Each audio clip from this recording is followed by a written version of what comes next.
This collection looks at Uncle Tom's Cabin in the antebellum era. So essentially, the focus here is on the novel written by Harriet Beecher Stowe called Uncle Tom's Cabin, and the way it provides a literary lens to look at the abolitionist mindset and culture changes during the period. So, this introductory essay kind of goes more into that and talks about the impact that the book had on the culture of the time and as well as the content of the book itself, the narrative and the story that Stowe is telling. So, this here provides more details as well as providing a bit of insight into the website to come. So, the rest of it here. The next section is the map and timeline section.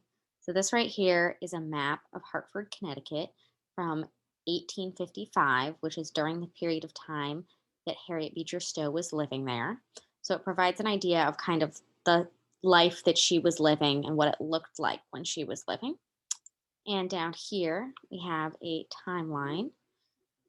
So, this shows you a timeline of the novel and Harriet Beecher Stowe. So in 1811, Harriet Beecher Stowe was born.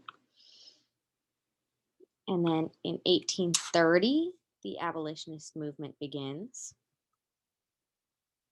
In 1849, Josiah Henson's autobiography is published. In 1852, Uncle Tom's Cabin is published. In 1861, the Civil War begins.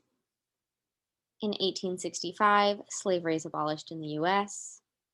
And in 1896, unfortunately, Harriet Beecher Stowe dies.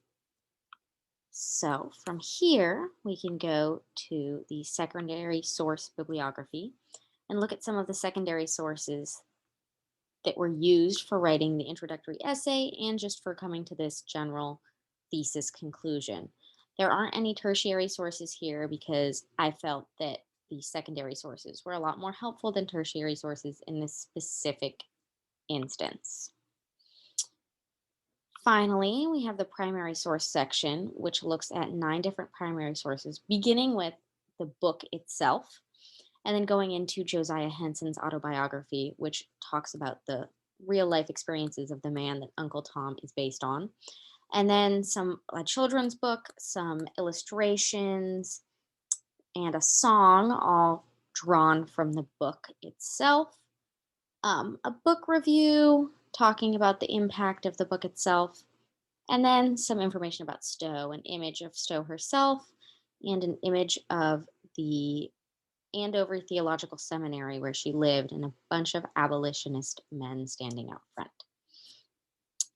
So it's all easily navigated from this sidebar and can be navigated from by clicking on any of these images right here as well.